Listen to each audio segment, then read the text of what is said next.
Hello, everyone, and welcome to One Question with Pastor Adam. And I am Adam, and I'm pastor to believers and doubters, to unfaithful Christians and faithful atheists. And friends, Jesus wasn't afraid of questions, and neither are we here at One Question with Pastor Adam. So we are going to discuss some of the big questions of the day when they come to theology and spirituality and ethics and what is happening in our world. And last week the episode was sort of in response to the tragic shooting in Buffalo and the gun violence there. And this week, since then, we had another tragic shooting in the United States, this time in Texas at an elementary school. And it has all of us asking, what can I do?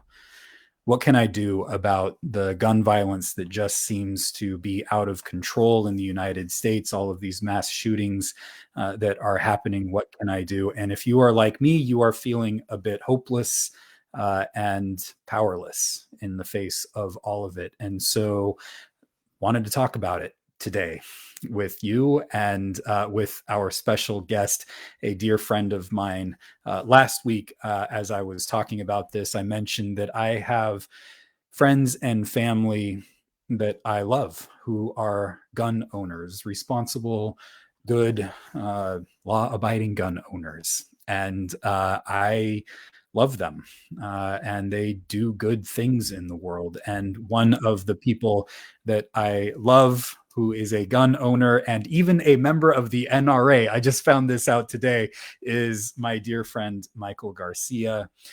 He is also a retired police officer.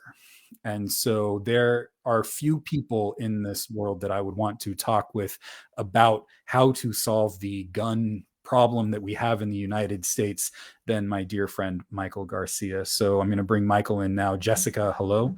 It's good to see you. Hi, Melanie. We're going to bring in Micheal now. So friends, if you have comments or questions, feel free to put those in the chat section. Also, if you have suggestions, we've got our top 8, but maybe these even aren't our top 8. They're just 8. And so there are so many more suggestions here. So if you've got them, you can put those in the chat section and we'll try to bring them in. But Micheal, thank you for being here. It is always good to talk with you, my friend. And thank you for having me. It's always good to be here. And I've said it a million times, the opportunity to fellowship and provide any kind of insight with our church and the people around the world is a blessing. So you are a blessing for us too, Micheal. It's good to be a blessing with one another. So Micheal and I, Micheal called me yesterday or the day before yesterday. I don't remember when it was. It doesn't matter. Doesn't matter what it was, but Micheal was like, hey, we got to talk about this. And I was like, yes, let's talk about it. So Micheal, there are just so many things to talk about. We are all like reeling from this gun mass shootings that seem to be happening every other week or every week. There are 10 mass shootings a week in the United States, averaging more than one a day. Yeah. This is a serious problem that we have. And I'm just struggling for solutions. And so thank you for being here. I know that you have tried to have conversations with friends and other folks about this problem. And so I wanted to talk with you about the problem too. Okay. Maybe a good place to start is there are a lot of people promoting solutions that aren't going to work. Mm-hmm. Last week, I talked about the kind of urban legend or myth that more guns is going to solve the problem. And I wanted to get your reaction about that. So I will start with violence begets violence. And so having more guns doesn't necessarily mean that it's going to offer a solution. Essentially, if you think about individuals, how we used to do it back in the day, if you got into a confrontation, it was fist fights. We would fight, we would handle them in the streets, and somebody would get beat up, somebody would win, everybody would go home alive. Then, somebody brought a knife into the fight. And so had a knife in the fight, and so started out with this knife, somebody dies. Then because of that, the next situation, somebody knows that, hey, that guy's going to have a knife, so now I'm going to bring a gun. And so then it was everybody's bringing a gun. And so where do we go from there? Just it keeps escalating. And I think a lot of people have heard for gun activists, they say that they don't want regulations because of a slippery slope. But if you look at it from the standpoint of more guns, you have an upward slope where it just continues to get more aggressive and more aggressive and more aggressive. To what end?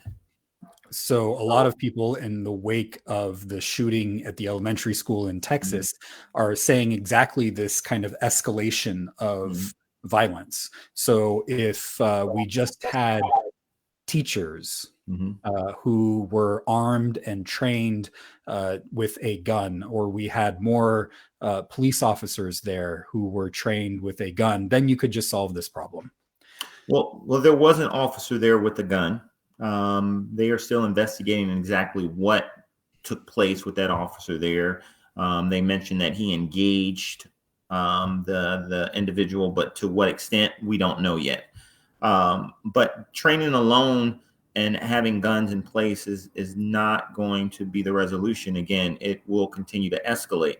And I think as you were saying this, law enforcement many years ago, when I was in the academy, they show you this video on the story, and it was actually a movie done. I don't recall the name of it, but there was a bank robbery in Los Angeles that took place, and it was two gunmen that held down over 70 police officers by themselves, and primarily because they were in ballistic wear, Kevlar from head to toe, feet, arms, hands, everything was covered. And they had high-powered rifles. So they went in and they came out ablazing. Officers were out there, but they could not stop them because they just were overpowered. And they called in SWAT. It took SWAT, 40 minutes to get there, but by that time they had done their damage. So after that situation took place, law enforcement was like, hey, we need to better arm our officers. And logically, that makes sense. But then it went from making sure that they had assault rifles. They already had shotguns, assault rifles, then go from assault rifles to high-powered sniper rifles to armored weapons to drones. Now law enforcement has those. It just continues to grow and grow and grow. So that logic is not relevant. And I will close this aspect of it, is that there are officers, I've been in situations, or I've seen situations where officers need the proper gear to protect themselves and to stop crazy people from harming others. You got to make sure that you equipped officers with the tools that they need. But I am unaware of any circumstance in the U.S., and again, I don't know everything, so I could be enlightened, where we are busting down cartel doors and getting into these large militaristic combat fights where we need armored tanks and equipment along those lines. And so if we were busting down cartel doors, and they were heavily fortified and armed, then, hey, that makes sense. But we're just not dealing with that type of violence here in the U.S., although there is violence. So don't anyone listening, don't interpret my words. There is violence. Officers need to be equipped, but to a certain standard. Yep. Wendy is getting at a question that we have later on. So Wendy, I'm going to hold on to that and we'll get to it soon. Other myths are open carry. Can you say a little bit about open carry? So open carry, essentially, I know that there are some states that have already passed laws that allow this.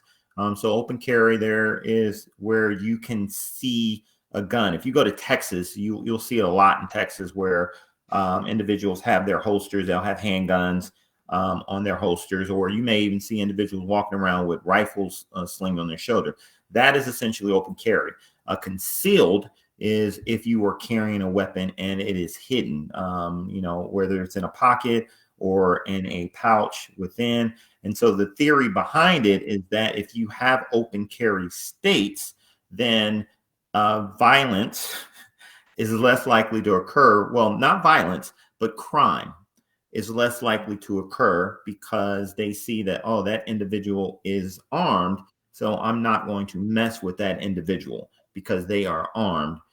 That's essentially the logic behind open carry. But we have all seen people, we've seen movies, we've seen real life situations where common sense does not always come into play when anger or just idiocy takes over. And Fear. so Yeah. fear, a number of different things, rage. You talk about individuals in cars running over people or trying to run down. So you're telling me that, road rage, an individual that's getting upset enough to try to run you off the road because you jumped in front of them in a lane is not going to pull out a gun and shoot you or shoot at you because you bump them or cut in front of them in a line or whatever. So Yeah. April and Lita and Jan, Wendy, Joshua, Jessica, Melanie, all welcome everybody. If you've got comments or questions, you can put those in the chat section and we will bring them in a little bit. No restrictions. We shouldn't have restrictions on gun ownership. This is another myth that you see around. And how would you explain that? So the restrictions is just being able to carry whatever. Florida and California. So I was born and raised in California. I served in law enforcement in California. And when I got to Florida, there is a huge contrast between the states as far as what is legal and what is illegal. And one of the main primary things are suppression weapons or silencers. So if you're familiar with those, a suppression weapon or is a device that you can put on a weapon that suppresses the sound. A silencer is a myth. It's not silent; it just suppresses the sound, essentially. So it can still be heard, but California having suppression weapons, unless you are licensed to have one, is illegal. There's no reason to have a suppression weapon unless you are trying to secretly or discreetly shoot at a target. And so that's the logic in California. Why do you need it? There's no reason to have it. And so here in the state of Florida, I can go and purchase one today. You have to register it, and you have to pay a registration fee, which I think is about $200. But I can own one, and bring it home, put it on my gun, and I'm good to go. And it's fine. But why? Why do I need it? And so there are military and reasons on why they have them, and they have licensed professionals that train military personnel to use them and use them in particular situations.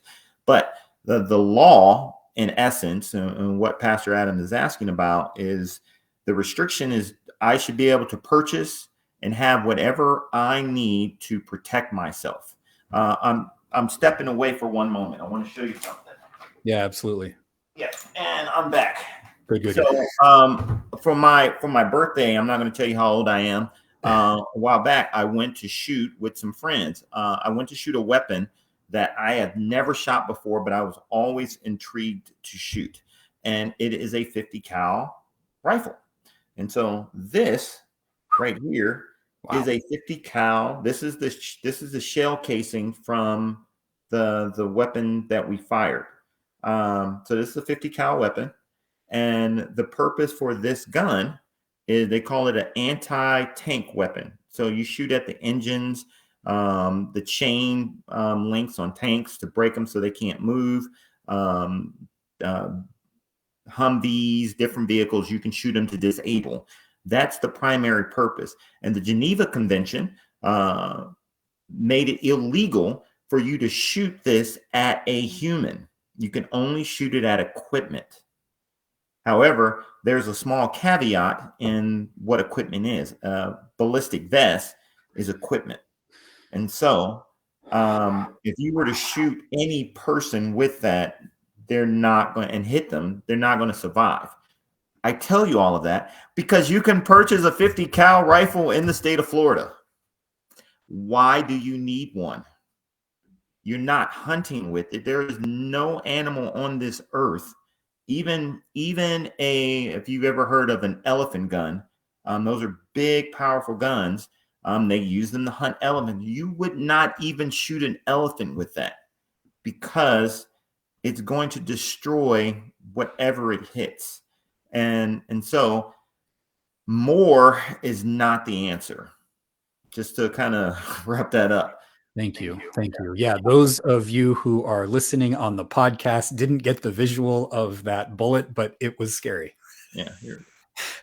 How would you? That's like 6 inches of. And then it's about like with the actual round, it comes up to about here. So that's about 8-9 inches of scariness right there. Yeah. So, thank you for that. The last myth is something that's sort of a myth and sort of not a myth. I feel a bit of tension with this. Joshua brings it up.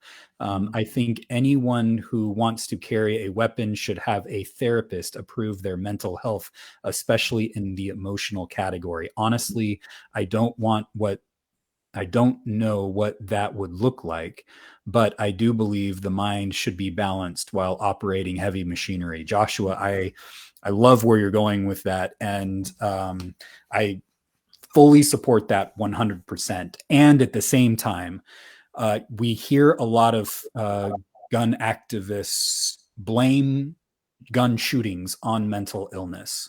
And one of the myths that I think is so important to deal with is that those of us who have a mental illness are far more likely to suffer from violence than we are to inflict violence upon anyone else. And along with that myth, if gun activists truly are concerned about mental illness, then hey, let's provide universal health care, including universal mental health care for everyone. If that is one of the big issues in this, we need to go in that direction. Yeah. Anything to add to that, Michael? No, I 100% agree. It's easier to drive a car than it is. Well, it's harder. Sorry. It's harder to drive a car in many states than it is to own a weapon. And, I mentioned a while back, and I also talked to you about it. My son, when he turned 15, he had to get his permit and he had to drive for 1 year before he was eligible to get his license. And they wanted this and you had to have a licensed driver with you in the car. I think most states do this, but that is to show competency and also to have guidance of someone with you in the car over 12-month period. And so in that 12-month period, their expectation is that you're not running people off the road, that you're not in a car crash every week or every month or whatever. They want to be able to establish a pattern of you being able to drive with a safe driver, so you can show your competency in operating a vehicle. But they don't do that with a handgun or a rifle or any other type of weapon. There's no requirement for it. And so the mental health capacity to be able to operate a vehicle, and I think in the message on Facebook, operate heavy machinery, there has to be a sense of competency to be able to do that. And so although a gun or a weapon is not heavy machinery, it does heavy damage and lasting damage in many cases. And so the mental health aspect is a must, and it should be one of the first counterparts into making change and correcting these situations that we're seeing now. Awesome. So those are many of the urban legends or myths that we frequently hear when it comes to solving gun violence. And Michael and I wanted to talk about our top 8 ways that we can actually do something about this problem. And I'm seeing a lot of folks getting at these top 8 ways in our comment section. And I'm hearing a little bit of an echo, and that's a bummer. But thank you for Yes, sticking with connection. Yeah. So we'll try to stick through it and see how we go. But number 1 is how to have conversations with our friends who are gun activists, particularly when it comes to conversations around the Second Amendment. And so, Michael, you had an experience with this recently, and I wanted to get your thoughts about the Second Amendment. And Dina says, refers to the Second Amendment that this was here they say it's to fight a tyrannical government. Mm-hmm. Which was largely what the Second Amendment was about, right? Back in the day. So what are your thoughts on the Second Amendment and how to have conversations with folks? And so unpopular to an aspect, the Constitution is the heart and soul of our country, and it is very important. But one of the main reasons why there are amendments on it is because as we grow, as we mature as a nation, as people, and diversity, things evolve, things change. But there are a few amendments to the Second Amendment. And as some of you already know, that it was originally established to make sure that why the colonists left European control was because of how the government was treating its people. And they didn't really have an opportunity or a way to fight back. And so when the colonists came here and eventually the Constitution was drafted, that was the main purpose. It was drafted to ensure that the reason why we left, our ancestors left from over there to come here, would not happen here, that we would be able to stand up and we would be able to fight to ensure for our freedoms and things along those lines. However, that was back in the 1700s. That doesn't apply anymore because, one, we have 50 states. Each state has national guards, and those national guards are designed to protect the states. And so if there was a coup, for lack of better term, the National Guard would be the ones that would stand up and fight. And we could fight alongside the National Guard, just like the war over in Ukraine right now. There are people that are volunteering. They're going over there to fight alongside to prevent what is happening. And so the same thing would apply here. So yeah, technically we could pull up arms and join in, but you don't have to, because one, if we did volunteer, they would provide firearms for us. And then two, your handgun or your AR-57 or your shotgun is not going to do much against a tank. It's not going to do much against a drone or a plane or a helicopter, an Apache, or any of those things that would come in if there was a takeover. And if any state attempted that, Texas, for instance, hey, the government in Texas, we're mobilizing the military, the National Guard in this state, and martial law and whatever. Well, the other states wouldn't allow it. And so there are a number of different things that are in place that makes the Second Amendment, to an extent, a dinosaur. I was going to say obsolete, but not obsolete. I'll say a dinosaur. And it needs to be amended because none of us are going to win the argument on abolishing the Second Amendment. We're not going to win that argument. There's no even point of even going to that argument.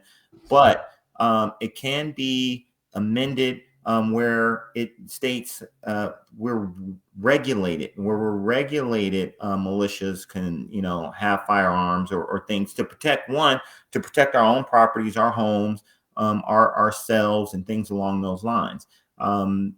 Not to go too much into it, but there are companies that won't allow you to bring firearms onto property. But you can have a firearm in your car, because that's your personal property. And so you can, if you're in your car and someone attempts to carjack you or steal your car, you can protect your property. If you're at home, you can protect your home.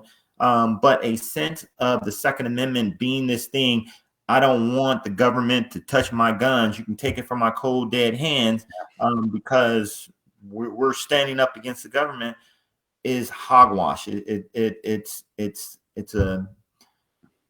a foolish argument. It's an old argument. It does not apply today, and it hasn't applied for decades. So Good. Thank you for that. Can you hear me? I switched microphones. yeah, I can hear you. So hopefully this will be better. Got a new microphone. It was supposed to be better, but apparently not. So I'm not hearing any of that problem anymore. So yeah, Jessica says, in my humble opinion, I think the whole Constitution needs to be revamped. I mean, there are a lot of calls for that, Jessica. I think that would be a good thing to go back and look at the Constitution. Absolutely. So number 2 on our list, and you've kind of gone to this, but it's worth talking about more, is gun legislation, registration, and licensing. Mm-hmm. You've talked about comparing gun ownership and registration with cars. And how it takes a long time it takes a year to be able to get your own official license. Mm-hmm. Doing something like that with guns, I think, makes a lot of sense and would be really important, because sometimes what happens is you have impulsive gun buying in order to do these things impulsively. And if it was harder to get, you would have to wait a year or so to get this and go through all kinds of education, go through what Joshua is getting at, maybe some mental health markers along the way. And so I really love the idea of doing more registration in order to get a gun. Go ahead. Well, one of the arguments on individuals that are advocates for the Second Amendment that are against the legislation is because their argument is that, well, the bad guy, the criminals, they don't have to register and go through all of these steps to get, the guns. And so now I'm unprotected because I have to go through all of this red tape, and it takes so long to get, my gun. With all of the crime and all of the violence that goes on in the U.S., hence the incident that happened the other day, there are a lot of bad things that happen. But just from my standpoint, I don't recall the last time I was, raided by a black guy, not a black guy, oh, that came out really bad, by anybody coming into my home or busting down my door with weapons or anything along those lines. And so, again, with all of the things that happen in this country, the likelihood of you going through the steps to properly acquire a weapon that shows that you are well sane and capable of handling a firearm safely, the likelihood of someone kicking down your door is slim. And so having legislation in place, one, starts with people in Congress, starts with people in the Senate, the House, passing laws to do that. And I think an area that we're going to touch on later, the reasons why they don't do that, but also the licensing aspect. I know in California, when you have a car, you have to get an annual small check. So you have to take that car in, they check it to make sure that it's not producing excess smog that is harmful to our environment and things along those lines. Well, many of you may not know that you can modify weapons. And so even though you may purchase a handgun or a rifle legally, you can make modifications to that will then make it illegal or make it dangerous for individuals. And so that's why kind of having the legislation where you get it licensed, where then you have to bring it back annually so it can be inspected and checked, is vital. Because I have a handgun, I have a rifle, I have a few things here, but a small handgun, you can modify it to be an assault rifle. Well, not an assault rifle, but shoot automatically like an assault rifle with high capacity magazines. I have seen handguns that can fire anywhere between 20 rounds a second and canisters that hold 100 just in a handgun. And so you imagine that. I don't need to have on a trench coat and walk in with this big rifle. I can walk in with a handgun and a little container about this big with 100 rounds in it, and I can come in and spray and shoot at whatever I want. And I modified and did that at home. I didn't buy it that way, but I can purchase the equipment and tools to do it at home. So legislation is vital, and I think licensing and having annual checks, maybe even to the extent of being super conservative and having every 6 months. Yeah. What you just said about adapting guns and making them shoot, it just boggles my mind at that problem. Which brings me back to one of the issues that I didn't have on here, but I emphasized last week, is that we have roughly 38,000 gun murders a year in the United States. 24,000 of those are gun suicides. Most of the gun violence, all gun violence is tragic, but most of it is 3 in 5 gun murders are suicides. That's when you said like you're less likely to have somebody intrude on your house. Like that fear is the number one reason that people give for owning a gun, is the fear of somebody intruding in their house. What we should be afraid of is self-inflicted harm when it comes to gun ownership. That's why this mental health issue that Joshua brings up is so important, because we typically think it's only those who do mass shootings have struggle with mental health. No, we all struggle with mental health. Yeah. And that's why it's so important, especially when you have something as lethal as a gun, to be able to easily get mental health help. That maybe should be one of the things that is required of all of us just to be human. Yeah. And I'm not a doctor. I don't pretend to be. I've probably played one in a show along the lines over the years.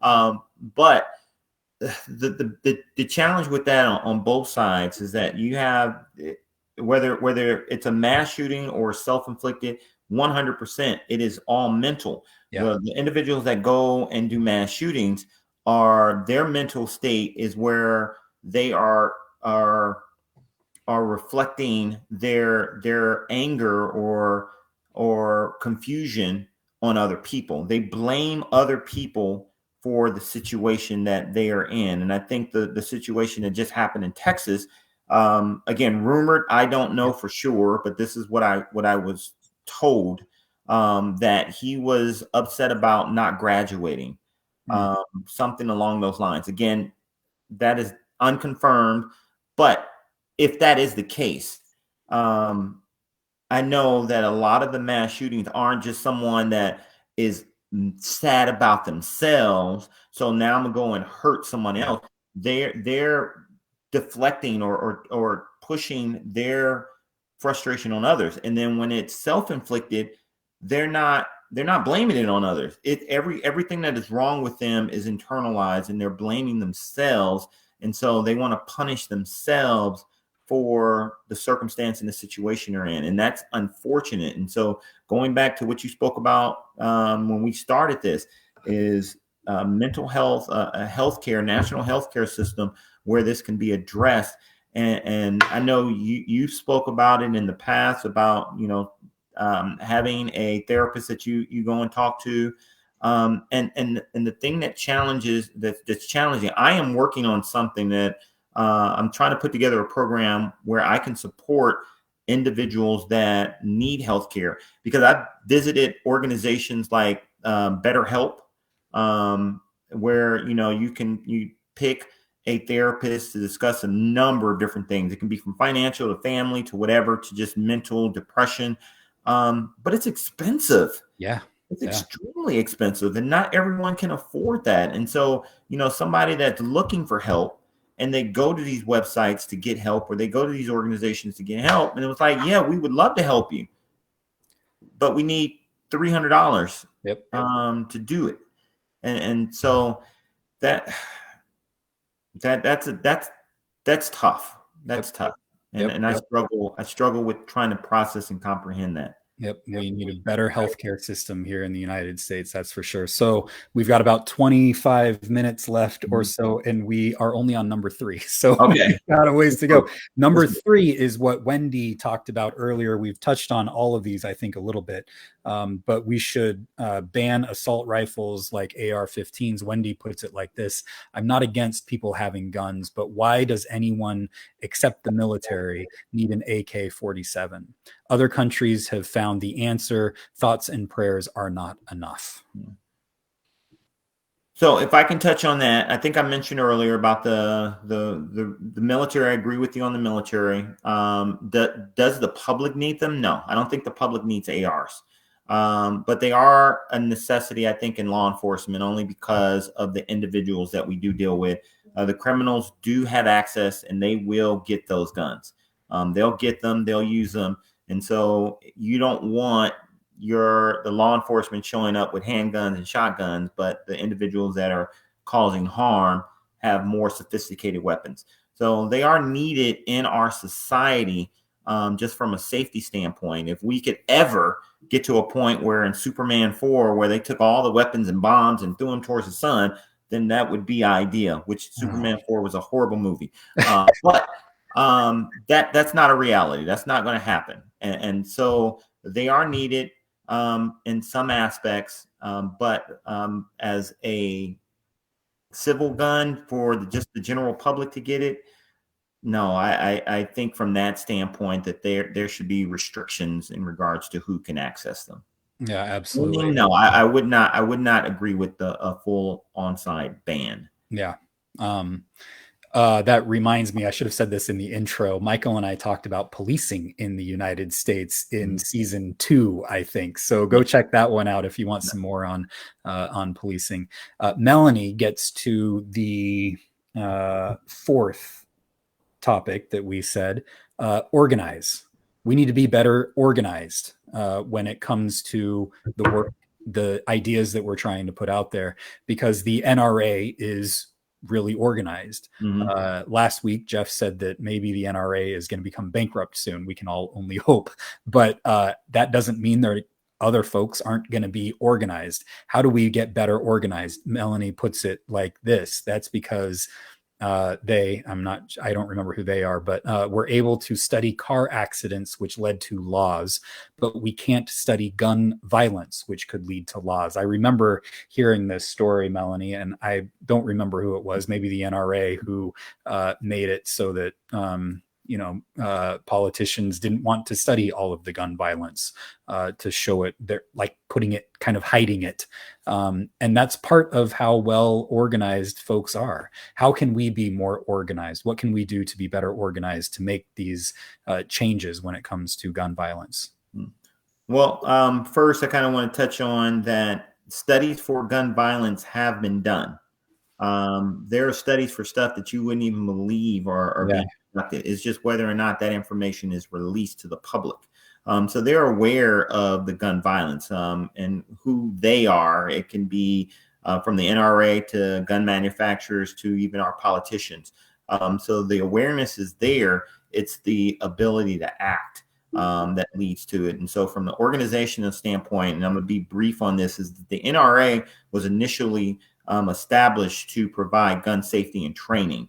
It evolved from that when revenue came into play, where gun manufacturers like Smith and Wesson, Glock wasn't around at the time, but manufacturers along those lines were lobbying to the NRA to then go to your politicians to say, hey, we need to sell more guns.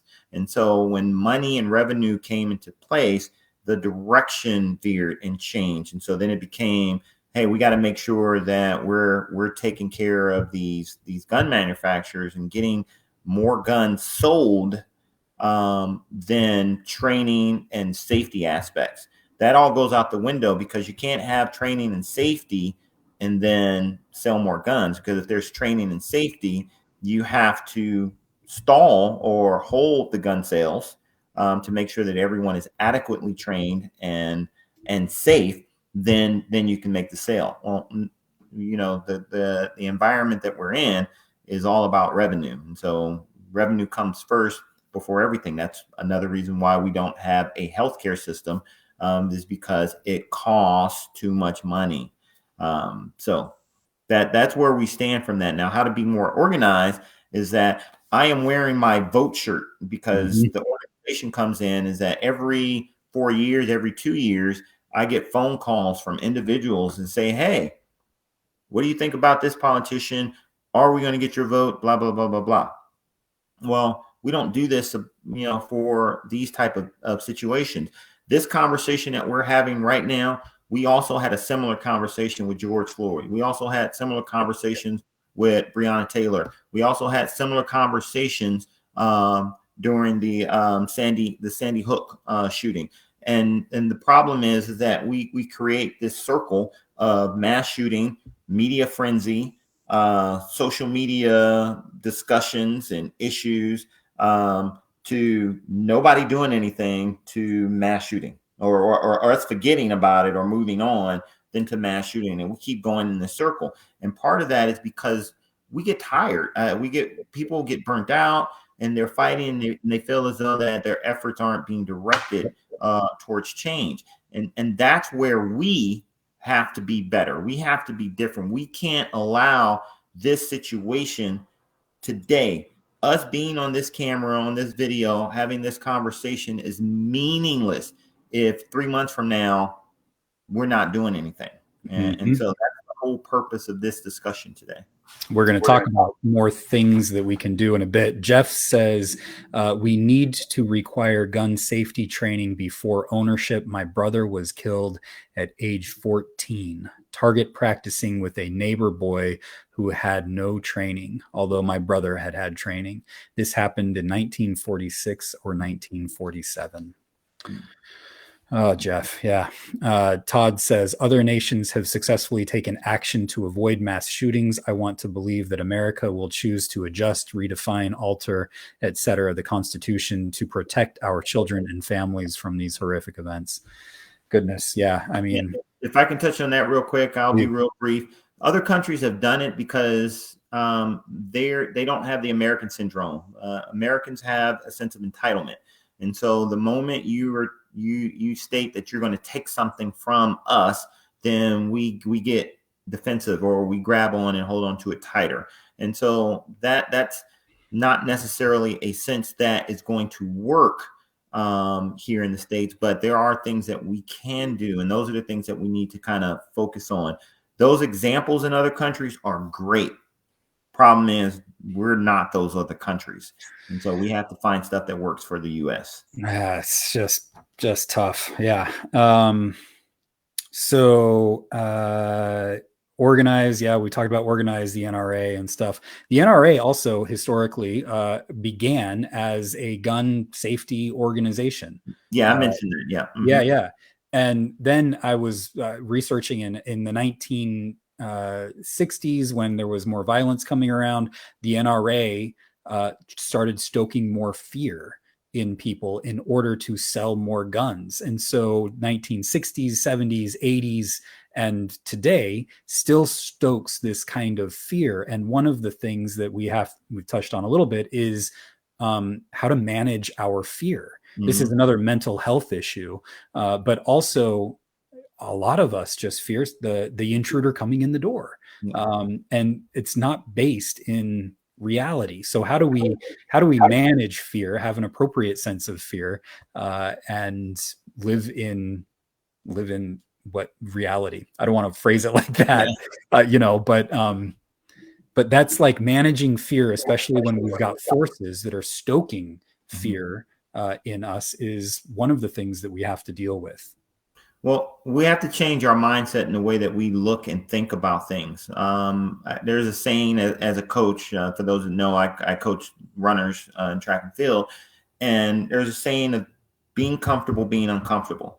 And so when you talk about things that scare you, things that exert that fear, you have to address it. You have to step into it in order to correct it, and then use rationale. And so that rationale comes in, what are you afraid of?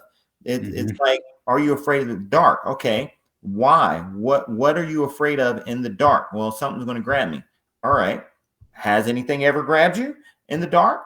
No. Okay, so then you got to start breaking Yes. things down from that standpoint.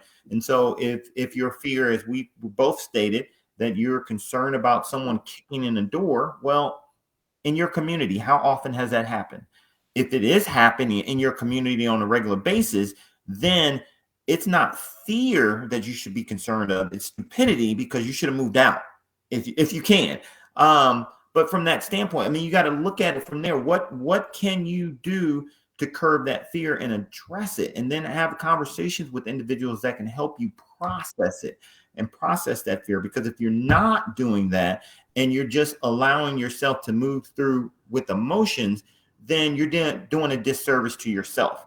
And Yeah. I told my 15-year-old, now 17-year-old, I don't know why I keep calling him 15. We are different than animals. We have the same kind of makeup and build of animals, and a lot of the things that we do as a society has animalistic characteristics to it. But the biggest difference between us is that we can use reason. And so we react to things and have reactions to things just like animals. When you hit an animal, they're going to react and respond. They may bite back or they may run. That's a flight or fear, fight or flee kind of reaction. That's animalistic. But you can rationale. If I come through and my wife hits me on the butt, well, I'm not going to jump into a defensive stance because my wife hit me. But if some individual that I did not know, came and punched me in the back or hit me on my butt, then, it's like, well, hey, well, why did you do that, first of all? And then we figure it out. We use logic and reason. We need use logic and reason to address these things. And that's how kind of we as people need to approach fear. We need to have conversations like this one. You need to talk to individuals that are knowledgeable and experienced in those areas of your fear, and figure out ways that we can best handle it. And if there is somebody coming in and routinely breaking in, and this is a problem in neighborhoods, like, a question to ask is, why are they doing this? What is behind all of this? What is happening in our culture that is helping to form and produce this kind of thing happening? Yeah, and I just want to state, just in case this video does go viral, like, and I kind of fix my wording. Not everyone is in a situation where they can just move. So I do recognize that. But there are still things that you can do within your community to address those things. Beautiful. Okay, so number 5, exactly related to this, is call state and local officials. Yeah, get on the horn, call people. One. So kind of the voting aspect, calling your local and state officials. 9 times out of 10, the people that are in office, if they haven't done anything, they're not going to do anything now.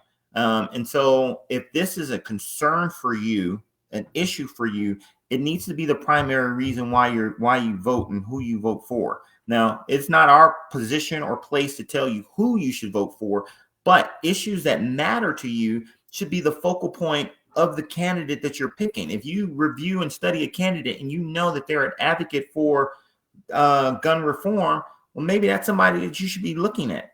But if they're an individual that has been in office or has a history of supporting loose gun laws, well, why are you still voting for them? Because over the years, we've had more mass shootings than every country in the world combined. And so we have these conversations, but I can't vote for that person because they're a Republican or they're a Democrat or whatever. I don't like that person, but that person is against or for gun laws and gun regulations. And so why are you voting for this other person who is going to continue down the path that we've already been on?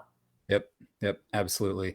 Dina has some gun control advocacy organizations that are very good to give money to. Coalition to Stop Gun Violence, the Brady campaign, and those Every Town for Gun Safety, all those excellent organizations. And and Um, and and if I can just briefly, um, nothing negative against any organization, but I do encourage you to do your research on those organizations, because just giving money does not necessarily mean that they're actually doing anything.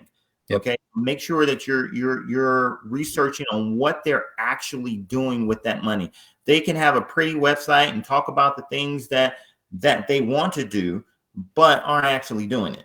Again, 501(c)(3)s, yes, they are nonprofit, but there are times where money is just going into people's pockets, which is an unfortunate thing.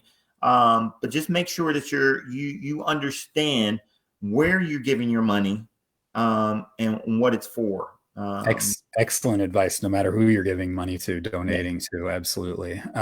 Melanie says certain political organization voted against background checks for guns, but 90% of citizens support it.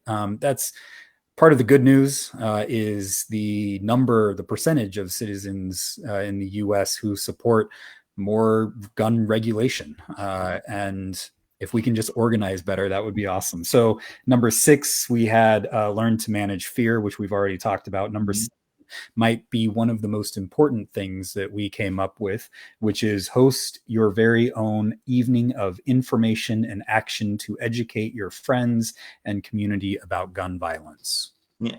I can't stress this one enough, because if you want change, then you have to be about change. I saw someone post a thing, and I'm going to piecemeal it together because I don't remember verbatim, but it was essential about Judaism. If you pray for something, but you don't take the actionable item after that prayer to do it, then it's considered a sin.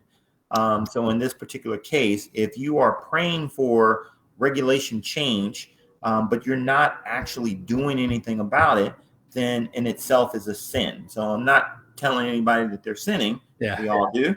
Yep. But the sense of it is that we have to be about what we're talking about.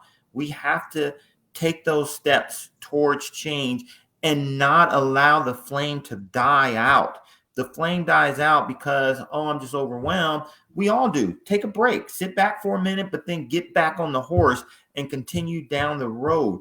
We have to be advocacies for it. I stay in contact with Pastor Adam all the time because I love what the church is doing. I know that the church is active and true to what they say that they're going to do. And so I stay connected to him because I want to be part of that solution. And I'm doing stuff here. When it's time to vote, hey, I make sure people are registered. I help them get registered, especially in challenging times.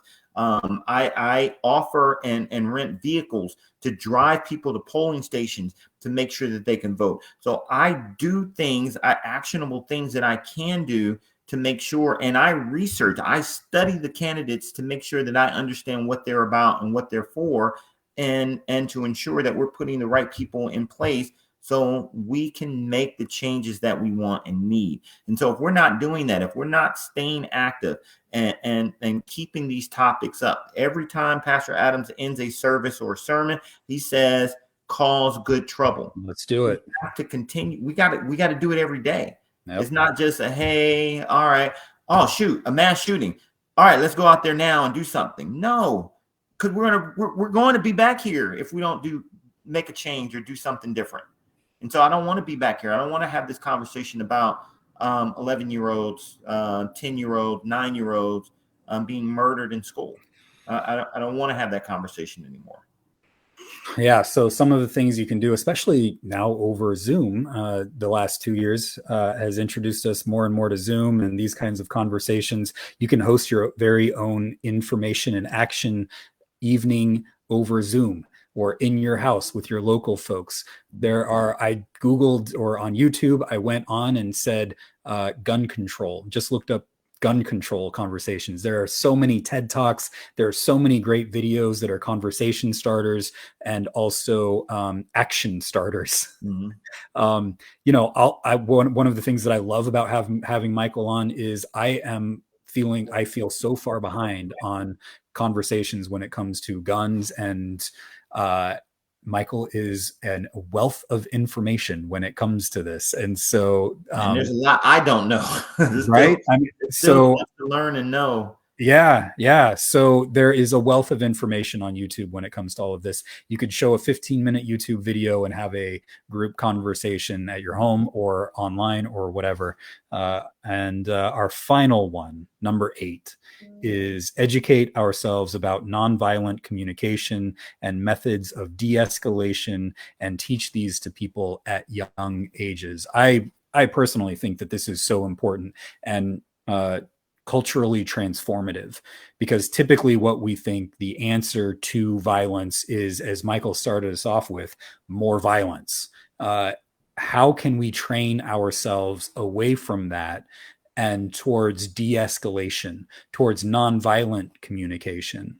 That is one of the keys. And somebody wrote in the comment section, Dina, it might have been you, forgive me if it wasn't, but that we have taken things like schools. Dina, it was you. Schools have defunded mental health in schools. That the boy was at almost had all these kinds of red flags, would have been caught. And so this is like, how do we educate ourselves, no matter how old we are, because we've all been trained in a culture of violence where violence is the answer. How do we retrain ourselves, unlearn that, and retrain ourselves towards nonviolent communication and de-escalation techniques, which would be good in these active shooter situations, and also just good in our relationship, all of our relationships. Well, I will say the biggest challenge, and I know we're short on time, is that we have to have conversations with people that we don't agree with. And so arguments are pointless, because the objective is not to change someone's mind. The objective is to come to a consensus. And I think that that's the biggest issue that we have, and why, and how we can deal with nonviolence. Because violence occurs when you are forcefully attempting to take or do something. And so if we kind of come and have a mesh, which won't always apply, because there's just people that are just stuck in their ways, and I recognize that. But if you do your part, then that's halfway, and eventually we're going to find people that are going to come the other half.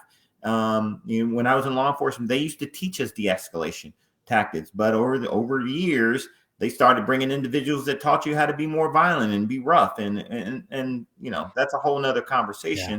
But ultimately, we got to start having the conversation so we understand where, to some extent, where they're coming from, and align it with ours, because we're not 100% right in everything, and neither are they. And so in order to fix it, we got to come together as a people, and Amen. That's the solution. Amen. Melanie, Dina says Uvalde, the town in Texas, was asking for blood donations. Yeah, that's another great thing that you can do. Mm-hmm. Donate blood is always a good thing if you can do that, if you're able to do that. Jan says Lift Every Voice Oregon has started a petition, IP17, to get a referendum on the Oregon ballot in November 2022. I'll be happy to provide details to anyone interested. Jan, if you can put a link or something here in the comment section, that would be great. Rebecca says mediation for those who cannot come halfway. Mediation is always good. We need to train ourselves in mediation. Joshua says, yes, opinions are valid. Now we must move beyond the opinion and collaborate on what's best for all of us without bloodshed. So thank you, everybody, for your comments. Laura, good to see you. Laura says, yes, please. So there's a lot of work to do. Micheal, you have helped me, because whenever these tragic events happen, I fall into despair, and as we all do. We all do, and that's part of what the powers and principalities that want to keep things the status quo want us to feel, and so that we don't do anything. And Micheal, my friend, you have helped me to get beyond my despair and think that there is hope. Just having this conversation and knowing that there are people out there working helps inspire me to do the work too. So there's a lot of work to be done. We are here to do the work together. Micheal, thank you for being here. Absolutely. Thank you, guys. I love you all, and I appreciate your ears. Love you too. Love you too, my friend. Thank you, everybody, for being here. You can keep up with One Question with Pastor Adam. We are here Thursdays at 11 o'clock to discuss these kinds of big issues. Thank you, everybody. You can keep up also on wherever you listen to your podcasts. So until next week, everybody, God be with you. God be with you.